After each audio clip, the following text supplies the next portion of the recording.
a todos, eu sou a Inês e bem-vindos a mais um novo vídeo. Hoje eu vou-vos falar sobre a unidade 3 do livro do 10º ano de Economia A, que basicamente fala-nos sobre a produção de bens e serviços.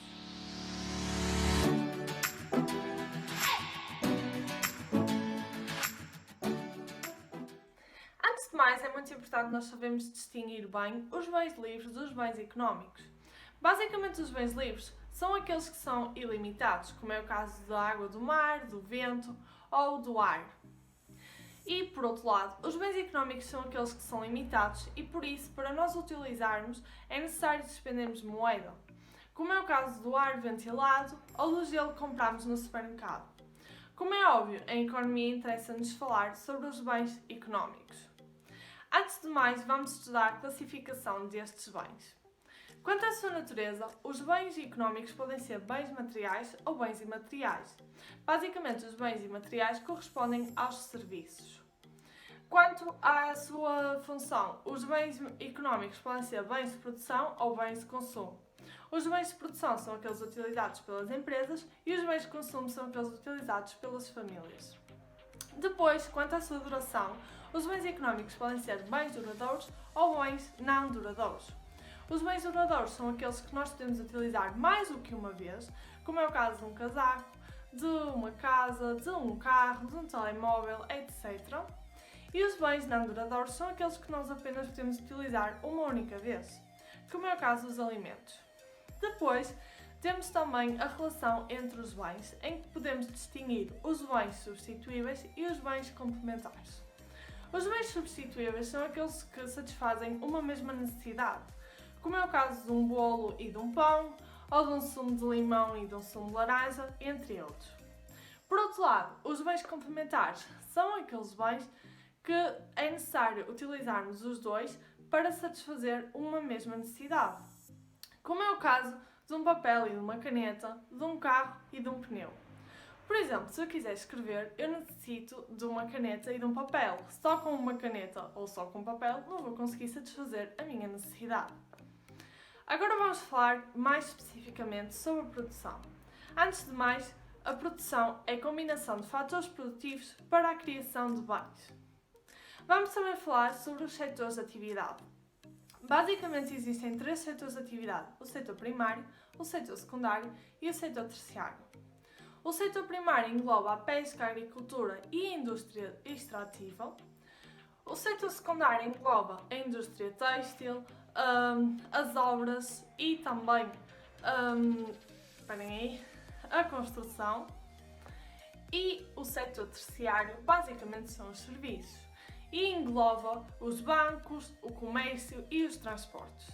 Os setores de atividade são importantes pois dão-nos informação acerca da riqueza criada por setor e também da população empregada por setor. Relativamente à produção, como eu vos disse, é a combinação de fatores produtivos para a criação de bens. E quais é que são estes fatores produtivos? Basicamente existem três fatores produtivos: os recursos naturais, o fator trabalho e o fator capital. É muito importante nós dominarmos bem esta matéria e em cada um deles eu vou-vos falar mais aprofundadamente sobre algumas fórmulas e alguns temas e também definições que são necessárias nós sabermos. Primeiramente vamos falar sobre os recursos naturais. Existem os recursos naturais renováveis e os recursos naturais não renováveis. Penso que toda a gente sabe isto, mas basicamente os recursos naturais renováveis são aqueles que se renovam e por isso são limitados. Ilimitados, quero dizer. Como é o caso do mar, do vento e do sol. Por outro lado, os recursos naturais não renováveis são ilimitados e provavelmente esgotarão um dia. Como é o caso do sol, do subsolo, da fauna e da flora. No entanto, existe uma estrita relação entre os recursos naturais e a inovação tecnológica que nos põe em dúvida esta classificação dos recursos naturais em renováveis e não renováveis, visto que a inovação tecnológica pode fazer com que um recurso que seja agora considerado não renovável, daqui a uns anos já seja considerado renovável. Vamos ler um pequeno texto onde nos explicam isso. A escassez dos recursos naturais está associada à capacidade da sociedade de os aproveitar. Os recursos naturais, hoje indisponíveis e próximos do esgotamento, podem, em resultado da inovação tecnológica, transformar-se em recursos relativamente abundantes. A inovação tecnológica poderá permitir extraí-los a maiores profundidades no subsolo ou no mar, ou obtê-los por processos industriais altamente controlados. Assim, a classificação do fator recursos naturais em renováveis e não renováveis é relativo e alterável com a inovação tecnológica. Agora vamos passar ao segundo fator produtivo, que é o fator trabalho. Nesse fator precisamos saber vários conceitos e várias fórmulas, mas antes de mais vamos falar sobre o que é a população ativa. Basicamente corresponde ao conjunto de indivíduos com a idade mínima de 15 anos que constituem os trabalhadores disponíveis para a produção. Basicamente pode-se dizer que a população ativa é igual à população empregada mais a população desempregada. E esse número da população ativa depende do crescimento populacional, dos movimentos migratórios, de leis, como é o caso da escolaridade mínima obrigatória, e também de normas que limitam a entrada da mulher no mercado de trabalho. Agora vamos falar sobre a taxa de atividade, que basicamente é a população ativa sobre a população total vezes 100,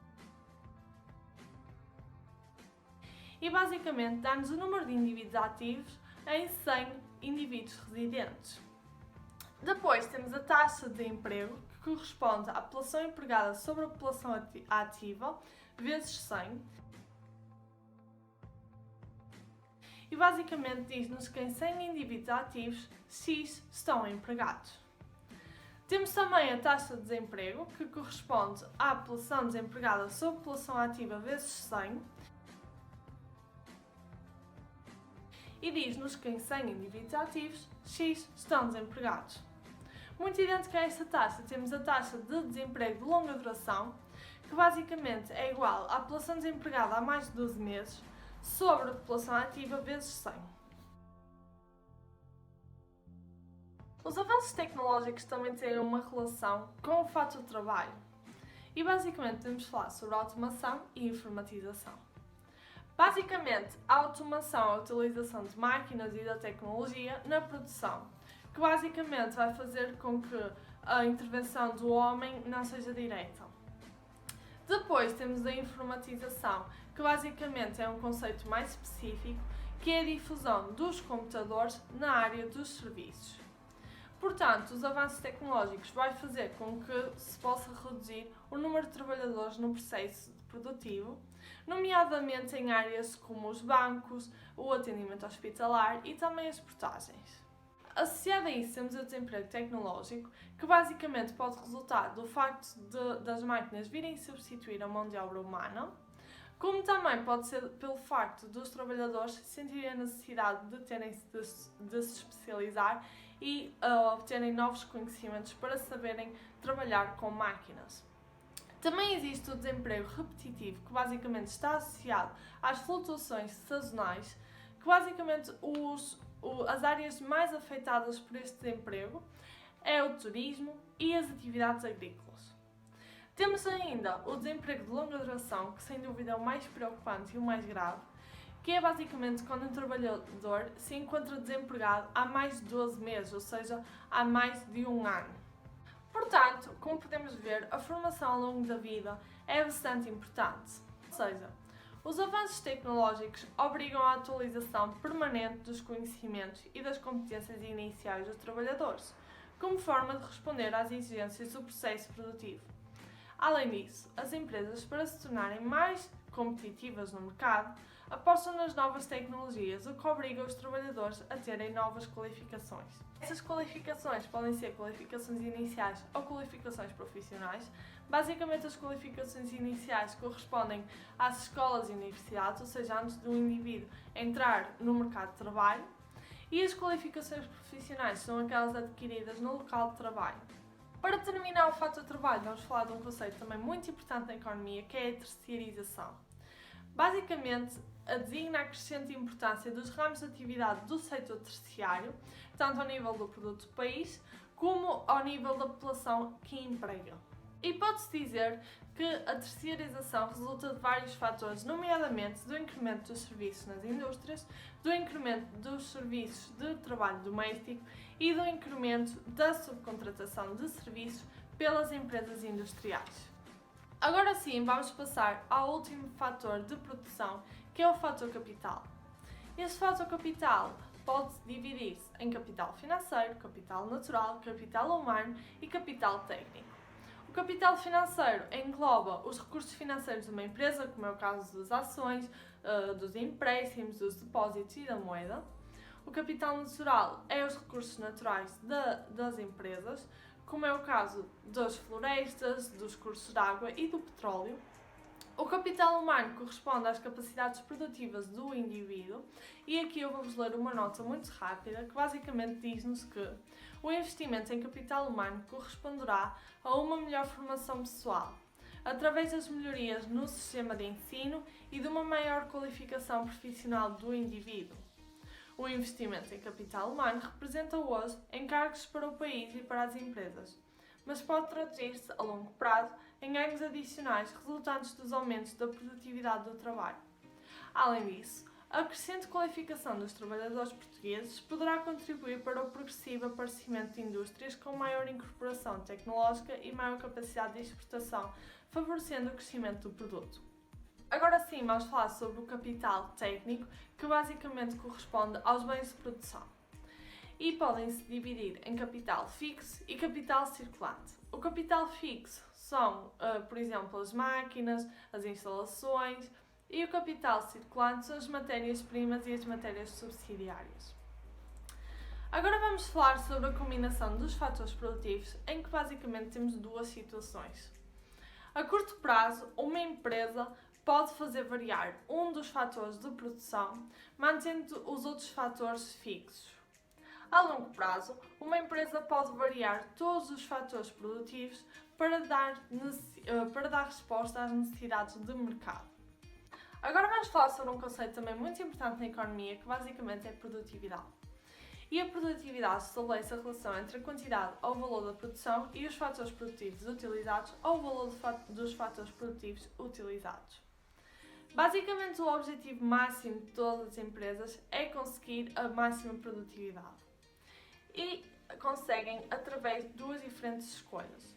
Ou produzem mais com a mesma quantidade dos fatores produtivos, ou então produzem o mesmo com menos quantidade de fatores produtivos. Ou seja, basicamente, o aumento da produtividade vai levar à redução dos custos por unidade, o que leva à máxima competitividade. E a produtividade depende da organização de trabalho, do progresso técnico, da qualificação profissional e também da motivação dos trabalhadores. Além disso, as empresas também querem ganhos de produtividade no trabalho e para isso é preciso aumentar a produtividade por trabalhador. As empresas conseguem isso através da divisão do trabalho e da especialização dos trabalhadores, ou então também da utilização de novos equipamentos e novas técnicas de produção. Agora vamos falar sobre mais algumas fórmulas que são necessárias de saber na economia, que estão associadas à produtividade média dos fatores de produção. Primeiramente, temos a fórmula da produtividade média de trabalho em termos físicos, que basicamente é a quantidade produzida a dividir pelo número de trabalhadores, ou aqui também pode ser a dividir pelo número de máquinas, dependendo do caso em específico. E basicamente significa que a produtividade média da empresa foi de X bens por trabalhador ou por máquina num dado período de tempo. Depois temos também a produtividade média do trabalho em termos monetários, que corresponde ao valor da produção a dividir pelo valor do trabalho. Temos ainda a produtividade média do trabalho por trabalhador, que corresponde ao valor da produção a dividir pelo número de trabalhadores. Depois, a produtividade total é o valor da produção a dividir pelo valor dos fatores de produção. E talvez a fórmula mais importante é a produtividade marginal do trabalho, que corresponde ao acréscimo da quantidade produzida a dividir pelo acréscimo do número de trabalhadores. E basicamente a produtividade marginal reflete o aumento das quantidades produtivas resultante da utilização de mais uma unidade do fator produtivo. Associado a isso, temos a lei dos rendimentos decrescentes, que basicamente diz-nos que se adicionarmos unidades sucessivas de um fator variável a um fator fixo, os aumentos da quantidade produzida a partir de curto prazo são cada vez menores, ou seja, são decrescentes. Para estudarmos melhor isto, precisamos de saber o que são os custos de produção. Basicamente, os custos de produção dividem-se em custos fixos e custos variáveis. Os custos fixos são os encargos da empresa que não variam conforme a quantidade produzida, que basicamente corresponde aos salários, às máquinas, às instalações, até aos telemóveis ou aos transportes, aos carros e carrinhas da empresa. E depois temos os custos variáveis, que basicamente são os encargos da empresa que dependem das quantidades produzidas, como é o caso das matérias-primas, das matérias subsidiárias e dos combustíveis. Assim, desta forma, temos que o custo total é igual ao custo fixo mais o custo variável. O custo médio total é igual ao custo total dividido pelas quantidades produzidas. E, por fim, o custo marginal é igual ao acréscimo dos custos totais a dividir pelo acréscimo das quantidades produzidas. Agora temos ainda a curva do custo médio total, que também é bastante importante, que basicamente diz-nos que o nível de produção da empresa deve corresponder ao custo médio total mais baixo. Por fim, vamos falar de dois conceitos também muito importantes na economia, que são as economias de escala e as economias de escala. Basicamente, as economias de escala resultam de aumentos dos fatores produtivos que originam aumentos da quantidade produzida. Além disso, estes aumentos da quantidade produzida estão associados à redução dos custos por unidade. Por fim, temos o conceito de economias de escala, que basicamente é o aumento dos custos de produção por unidade produzida, que resultam do aumento exagerado da dimensão da empresa, ou seja, do aumento exagerado dos fatores produtivos, e isso deve-se à má gestão de uma empresa. Daí a gestão de uma empresa ser bastante importante. Termina assim o estudo da unidade 3 para o exame de Economia e espero que vos tenha ajudado. Até ao próximo vídeo.